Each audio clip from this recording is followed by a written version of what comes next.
Hello guys, நான் உங்கள் anime man. பொருட்டோ chapter 36 release ஆயிடுச்சு.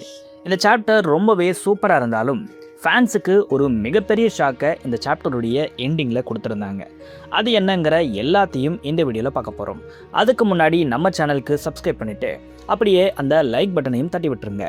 இந்த சேனலில் முழுக்க டிராகன் பால் கண்டென்ட் தான் போடணும்னு இருந்தேன். ஆனால் ஒரு சில பொருட்டோ ஃபேன்ஸும் இந்த சேனலில் இருக்கிறதால இந்த சாப்டர் பிரேக்ஸ் மட்டும் தொடர்ந்து இந்த சேனலில் வர மாதிரி நான் பண்ண போகிறேன். பட் இது இல்லாமல் இந்த சாப்டரை பற்றின டிஸ்கஷன், அதை தாண்டி இந்த சாப்டரில் நீங்கள் மிஸ் பண்ண விஷயங்கள் எல்லாத்தையும் நம்மளுடைய பேக்கப் சேனலில் தான் நான் போஸ்ட் பண்ண போகிறேன். அதோடைய லிங்க் டிஸ்கிரிப்ஷனில் இருக்குது, மறக்காமல் அதுக்கு சப்ஸ்கிரைப் பண்ணி வச்சுக்கோங்க. ஸோ இந்த சாப்டருடைய ஸ்டார்டிங்லேயே அமோடோக்கும் கவாக்கிக்கும் நடந்த அந்த ஒரு கான்வர்சேஷனை காட்டுறாங்க. லாஸ்ட் சாப்டரில் அமோடோவுடைய தூண்டுதலால் கவாக்கி கோஜியை போய் கிட்னாப் பண்ணியிருப்பார். அது எதுக்குங்கிறதெல்லாம் இந்த சாப்டரில் நமக்கு ரிவீல் பண்ணியிருப்பாங்க. கவாக்கி எதுக்காக அவனை கிட்னாப் பண்ணணும், இவனை கிட்னாப் பண்ணுறதுனால அது இந்த ஷின்ஜுக்கு பாசிட்டிவாக போயிட போதுங்கிற மாதிரியெல்லாம் கேட்பாரு. அதுக்கு அமோடோ, நீ எதுக்கும் கவலைப்படாத, நாங்கள் சும்மா தனியாக பேசணும், அதுக்காக தான் அவனை நான் கிட்னாப் பண்ணுறேங்கிற மாதிரி சொல்லியிருப்பார். அதை தாண்டி வேறு எதுவுமே இல்லைன்னு சொல்லியிருப்பார். அதுவும் இல்லாமல் இந்த ஷின்ஜூஸை எனக்கும் அழிச்சே ஆகணும், அவங்களுக்கு ஒரு முடிவை கட்டுவோம், இப்போ நீ இந்த கோஜியை போய் கிட்னாப் பண்ணிட்டு வாங்கிற மாதிரி கவாக்கி கிட்ட அமோடோ சொல்லியிருப்பாரு. இதை கேட்டதுக்கு அப்புறம் தான் கவாக்கி கோஜியை போய் கிட்னாப் பண்ணியிருப்பாரு. அதுக்கப்புறம் நமக்கு இந்த கோபு அப்புறம் இந்த வில்லேஜ் பெருசுங்களுடைய கான்வர்சேஷனை காட்டுறாங்க. அதில் கோபு ரூஃப் டாப்பில் என்ன நடந்துச்சுங்கிற எல்லாத்தையும் இந்த பெருசுங்க கிட்ட எக்ஸ்பிளைன் பண்ணிட்டு இருப்பார். இவர் என்ன சொல்கிறாருன்னா, நான் ஷிகமாருவை இன்வெஸ்டிகேட் பண்ணிக்கிட்டு தான் இருந்தேன். திடீர்னு எனக்கு என்ன ஆச்சுன்னே தெரியல. கண்ணு திறந்து பார்க்கும்போது நான் ரூஃப் டாப்பில் இருந்தேன். என்னை சுற்றி ஏகப்பட்ட ஷின்ஜூஸ் இருந்தாங்க. என்னுடைய கதை அன்னைக்கே முடிஞ்சு போச்சுங்கிற மாதிரி தான் நான் யோசித்தேன். ஆனால் எங்கேருந்தோ திடீர்னு பொருட்டோ அப்பியரானா என் முன்னாடி இருந்த 6 ஷின்ஜுவையும் அசால்ட்டாக அவன் காலி பண்ணாங்கிற மாதிரி கோபு சொல்கிறாரு. இதை கேட்ட சாய், 6 ஷின்ஜுவை அட் அ டைமில் காலி பண்ணனா, உண்மையாகவே பொருட்டோ ரொம்ப பவர்ஃபுல்லாக தான் இருப்பான் போலியேங்கிற மாதிரி நினைக்கிறாரு. அதுக்கு இந்த வில்லேஜ் பெருசுங்க, நீ என்ன சொல்ல வரேன்னு உனக்கு புரியுதா, போயும் இந்த பொருட்டோ உன்னை காப்பாற்றிருப்பானா, அவன் ஒரு ஹொக்காகே கில்லர், அவன் மோசமானவன், அவன் எப்படி உன்னை காப்பாற்றிருக்க முடியுங்கிற மாதிரி பயங்கரமாக கோபுவை மேனிப்புலேட் பண்ணுதுங்க. இதை கேட்டு கோபுவும், எனக்கும் நல்லா தெரியும், பொருட்டோ எந்த ஒரு நல்லதையும் பண்ண மாட்டான், அவன் ரொம்ப மோசமானவன், அதனால தான் நான் இந்த ஒரு முடிவுக்கே வந்தேன். பொருட்டோ என்னை காப்பாற்றின இந்த ஒரு சீனுங்கிறது முழுக்க கட்டமைக்கப்பட்டவை. ஆமாம், இதை பொருட்டோவே செட் பண்ணி தான் என்னை காப்பாற்றிருக்கா. அப்படின்னா அந்த ஷின்ஜுவோட அவனுக்கும் தொடர்பு இருக்குது. அதனால தான் இந்த ஷின்ஜு அவன் சொல்கிற பேச்சை கேட்டு என்னை அட்டாக் பண்ண வந்திருக்கு. ஸோ அவனே வந்து ஷின்ஜு அழிச்சு என்னை காப்பாற்றின மாதிரி நல்ல பேரை எடுக்க பிளான் பண்ணுறாங்கிற மாதிரி கோபு சொல்கிறாரு. அது மட்டும் இல்லை, இந்த பொருட்டோ கூட ஒரு சில பேர் வேலை செய்கிறாங்க. அதில் முக்கியமான ஆள் இந்த ஷிகமாரு. இந்த ஷிகமாரு தான் அன்னைக்கும் பொருட்டோவை தப்பிக்க வச்சிருக்க முடியும். இதை நான் அடித்து சொல்லுவேங்கிற மாதிரி கோபு சொல்கிறாரு. இப்படி இந்த வில்லேஜ் பெருசுங்களும் கோபுவும் பேசுகிறாங்க. சாய் பொறுமையாக கேட்டுக்கிட்டே இருக்காரு. ஒரு கட்டத்துலலாம் என்ன சொல்கிறாங்கன்னா, ஷிகமாருவும் ஷின்ஜுவோட டீல் போட்டு இருக்கிறதாலாம் பேசுகிறாங்க. இதை கேட்ட சாய், நீங்கள் கொஞ்சம் ஓவராகவே போகிறீங்க, ஏதோ ஓரளவுக்கு பேசலாம், ஆனால் நீங்கள் நிறைய பேசுகிறீங்கிற மாதிரி சொல்கிறாரு. அதுக்கு கோபு, இல்லை, இந்த ஷிகமாருவும் இந்த ஷின்ஜுஸோட ஒரு டீலை போட்டு தான் இருக்கான், அதை நான் கன்ஃபார்மாக சொல்கிறேங்கிற மாதிரி சொல்கிறாரு. ஆனால் அதுக்கு எனக்கு ப்ரூஃப் தேவைப்படுது, அந்த ப்ரூஃப் மட்டும் கிடச்சிட்டா இந்த ஷிகமாருவை நான் ஒக்காகே பொசிஷன்லேருந்து டிஸ்மிஸ் பண்ண வச்சிருவேன். அதுக்கப்புறம் ஷிகமாருக்கு ஏற்ற தண்டனையை நானே என்னுடைய கையால் கொடுப்பேன். இதை பற்றி நான் வில்லேஜுடைய டைமியோக்கு ஆல்ரெடி ஒரு டாக்குமெண்ட்டை அனுப்பிட்டேன். அவர் பார்த்துட்டு ஒரு முடிவு எடுத்தாருன்னா இந்த ஷிகமாருவை ஹொக்காகே பொசிஷன்லேருந்து தூக்கிடுவேங்கிற மாதிரி கோபு சொல்கிறாரு. இதோட இவங்களுடைய கான்வர்சேஷன் முடிவுக்கு வருது. இப்போ நமக்கு ஷிகமாருவை காட்டுறாங்க. ஷிகமாரு கோஜியை கூப்பிட்டுக்கிட்டு இருக்காரு. ஆனால் கோஜி கிட்ட இருந்து எந்த ஒரு ரெஸ்பான்ஸும் இல்லாததால் இந்த கோஜி எங்கே போய் தொலைஞ்சாங்கிற மாதிரி அவர் யோசிச்சுக்கிட்டு இருக்காரு. இப்போ நமக்கு கோஜியை காட்டுறாங்க. கோஜி கண் விழிக்கிறாரு. நான் எங்கே இருக்கேங்கிற மாதிரி பார்க்குறாரு. அவருடைய டோட்ஸை கூப்பிட ட்ரை பண்ணுறாரு. ஆனால் அந்த ஒரு டோட்ஸுங்கிறது வரவே இல்லை. ஸோ என்னால் என்னுடைய டோட்ஸை யூஸ் பண்ண முடியாது, எந்த ஜுட்ஸுவையும் என்னால் யூஸ் பண்ண முடியாது. இதுக்கு காரணம் என் கையில் இருக்கிற இந்த ஒரு விலங்காதான் இருக்க முடியுங்கிற மாதிரி கோஜி யோசிச்சுக்கிட்டே இருக்க திடீர்னு அங்கே அமோடோ வராரு. பரவாயில்ல கோஜி, உன்னையும் நினச்சி நான் பெருமைப்படுறேன். ஏன்னா இஷிக்கி மாதிரியான ஒரு பவர்ஃபுல்லான பீயிங் கூட நீ சண்டைக்கு போய் உயிரோடு இருக்கிறதெல்லாம் சாதாரணமான விஷயம் இல்லைங்கிற மாதிரி சொல்கிறாரு. அப்புறம் கோஜி, உன்னை பார்த்தே ரொம்ப நாள் ஆச்சு, என் மேலே அதிக வன்மத்தை நீ வச்சிக்காதங்கிற மாதிரி அமோடோ சொல்கிறாரு. அதுக்கு கோஜி, எனக்கு என்னுடைய ஃபேட் தெரியும், நான் இந்த ஏர்த்தில் என்ன விஷயங்களெல்லாம் பண்ணி முடிக்கணுங்கிறது எனக்கு நல்லாவே தெரியும். அதனால் உன் மேலே வன்மத்தை வைக்கிறதுக்கெல்லாம் எனக்கு டைமே இல்லைங்கிற மாதிரி சொல்லியிருப்பாரு. அதுக்கு அமோடோ, எனக்கு நீ உயிரோடு இருக்கிறது இன்னமும் ஆச்சரியமாக இருக்குது. அதுக்கப்புறம் நான் உன்கிட்ட இருக்கிற ஒரு சூப்பரான ஜுட்ஸு மேலே இன்ட்ரெஸ்டடாக இருக்கேன். அதுதான் 10 பார்ட்ஸுங்கிற மாதிரி சொல்கிறாரு.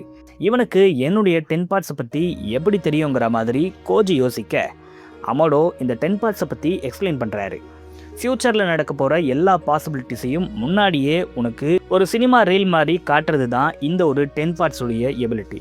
இதைத்தான் நான் அண்டர்ஸ்டாண்ட் பண்ணியிருக்கேன்.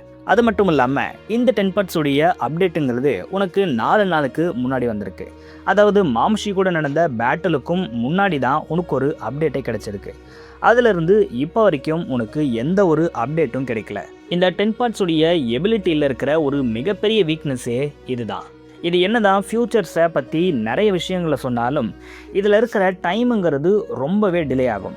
ரொம்ப நாள் கழித்து தான் உனக்கு அப்டேட்ஸ் எல்லாம் வருது. இது ஒரு டிஸ்அட்வான்டேஜாக நான் பார்க்குறேன். அதனால் நான் உனக்கு ஒரு சூப்பரான விஷயத்த பண்ணியிருக்கேங்கிற மாதிரி அமோடோ சொல்கிறாரு. அமோடோ, தேவையில்லாத பேச்சை நீ பேசாத. உன்னுடைய கோல் என்ன, என்னை வச்சு நீ என்ன பண்ணங்கிற மாதிரி கேட்குறாரு. அதுக்கு அமோடோ, நான் உன்னுடைய 10 பார்ட்ஸ் எபிலிட்டியை கொஞ்சம் மாற்றிருக்கேன், அதை இன்னும் கொஞ்சம் அட்வான்ஸாக பண்ணியிருக்கேன் அப்படிங்கிற மாதிரி சொல்கிறாரு. இதை கேட்ட கோஜி, என்னை வச்சு என்ன எக்ஸ்பெரிமெண்ட்டை நீ பண்ணி வச்சுருக்கங்கிற மாதிரி கேட்குறாரு. அதுக்கு அமோடோ, நீ ரொம்பலாம் பயப்பட வேண்டாம். நான் உன்னுடைய எனிமி கிடையாது. உன் மேலே எனக்கு எந்த ஒரு கோபமும் கிடையாது. இன்ஃபேக்ட் நான் உனக்கு ஹெல்ப் தான் பண்ணியிருக்கேன். இந்த 10 பார்ட்ஸ் எபிலிட்டி என்னதான் உனக்கு ஃப்யூச்சரவே காட்டினாலும் நான் முன்னாடியே சொன்ன மாதிரி அதில் இருக்கிற டைம் டியூரேஷன் ரொம்ப அதிகமாக இருந்துச்சு. அதனால் உன்னுடைய பிரெயினில் இருக்கிற சவுண்ட் வேவ்ஸை மாற்றுறது மூலமாக நான் இந்த ஒரு டைம் டியூரேஷனை கம்மி பண்ணிட்டேன். இதனால் உனக்கு இனிமேல் அப்டேட்ஸ் எல்லாம் ரொம்ப வேகமாக வரும். இதுக்கான அர்த்தம் என்னென்னா, நீ ஃப்யூச்சரை பற்றி நிறைய விஷயங்களை ரொம்ப சீக்கிரமாகவே தெரிஞ்சுப்பேன். அதனால் நான் உன்னை கிட்னாப் பண்ணதை நீ ஒன்றும் தப்பாக எடுத்துக்க வேண்டாம். நான் உனக்கு ஹெல்ப் பண்ணுறதுக்காக தான் இந்த ஒரு விஷயத்த பண்ணியிருக்கேன். அதை தாண்டி உன்னை உருவாக்கினதே நான் தான் உன்னுடைய பேரண்ட். உனக்கு எந்த கெட்டதும் நடக்கக்கூடாதுன்னு நான் நினைக்கிறேங்கிற மாதிரி அமோடோ ஒரு நல்ல விஷயத்தை போட கோஜி அதை முழுசாக நம்புகிற மாதிரியே தெரியல. இப்போ தான் அமோடோ அவருடைய மெயினான கோலை பற்றி கோஜி கிட்ட சொல்கிறாரு. அவரே உருவாக்கி வச்சுருந்த அவருடைய டாட்டரான ஆக்கிபியை காட்டுறாரு. இதுதான் என்னுடைய டாட்டர், இது நான் உருவாக்கின க்ளோன். இந்த ஒரு க்ளோனில் ஆக்கிபியுடைய கான்ஷியஸை இன்சர்ட் பண்ணணும். இதுக்காக தான் நான் பல வருஷமாக வேலை பார்த்துட்டு இருக்கேன். இந்த ஒரு கான்ஷியஸை இம்ப்ளான்ட் பண்ணணுன்னா அது கவாக்கியில் மட்டும்தான் முடியும். ஏன்னா கவாக்கிக்கு நான் கொடுத்துருக்கிற காமாவில் என்னுடைய டாட்டரான ஆக்கிபியுடைய கான்ஷியஸ்னஸ் இருக்குது. இதனால் அவளுடைய ஜெனட்டிக் இன்ஃபர்மேஷனை கவாக்கியில் மட்டும்தான் இவளுக்கு கொடுக்க முடியும். அது எல்லாமே கவாக்கியுடைய காமால தான் இருக்கிறதால கவாக்கி ஒன்ஸ் அவனுடைய காமாவை இந்த ஒரு க்ளோன் மேலே போட்டால் போதும், ஆக்கிபி உயிரோட வந்துடுவாங்கிற மாதிரி அமோடோ சொல்கிறாரு. சரி, அதுக்கு நான் என்ன பண்ணணுங்கிற மாதிரி கோஜி கேட்குறாரு.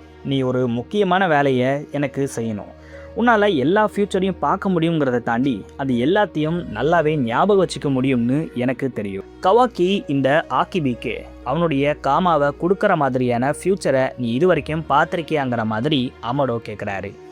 அதுக்கு கோஜி, இல்லை, அப்படி ஒரு ஃப்யூச்சரை நான் பார்த்ததே இல்லை. நீ சொன்ன மாதிரி என்னுடைய எல்லா மெமரிஸையும் என்னால் ஸ்டோர் பண்ணி வச்சுக்க முடியும். இது மூலமாக நான் எந்த ஒரு மெமரிஸையும் மறக்கவே மாட்டேன். அது எல்லாத்தையும் செக் பண்ணதுனால தான் உனக்கு நான் இதை சொல்கிறேன். கவாக்கி ஒரு ஃப்யூச்சரில் கூட உன்னுடைய டாட்டரை ரெசரக்ட் பண்ணவே இல்லை. ஏன்னா எல்லா ஃப்யூச்சர்லேயுமே ஜூரா கவாக்கியை கொல்ற மாதிரி தான் இருக்குன்னு கோஜி சொல்ல அமோடோ ரொம்பவே காமாக இருக்கார்.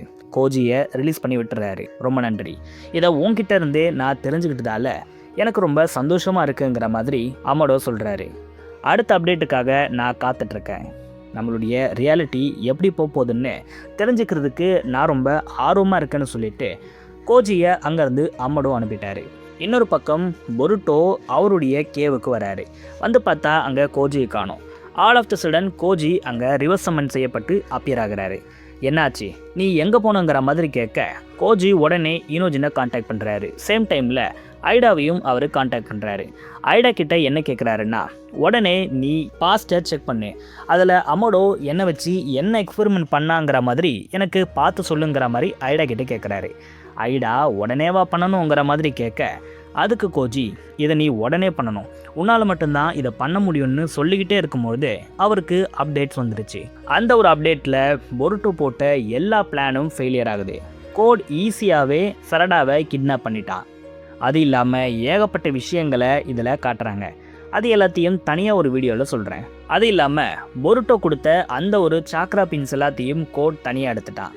இதை வச்சு பொருட்டோ டெலிபோர்ட் ஆகி என்னை அழிக்கலான்னு பார்த்துருக்கான். அதுக்கு இன்னும் ஒரு இரையாக பயன்படுத்த நினச்சிருக்கான். ஆனால் இது இனிமேல் நடக்காது. இந்த பிளான் இப்போது ஊற்றிக்கிச்சு. இது எல்லாத்தையுமே தூக்கி போட்டுட்டு நான் உன்னை மட்டும் கிட்னாப் பண்ண போகிறேன்னு சொல்லிட்டு சரடாவை தூக்கிட்டு அங்கேருந்து கோட் எஸ்கேப் ஆகிறான்.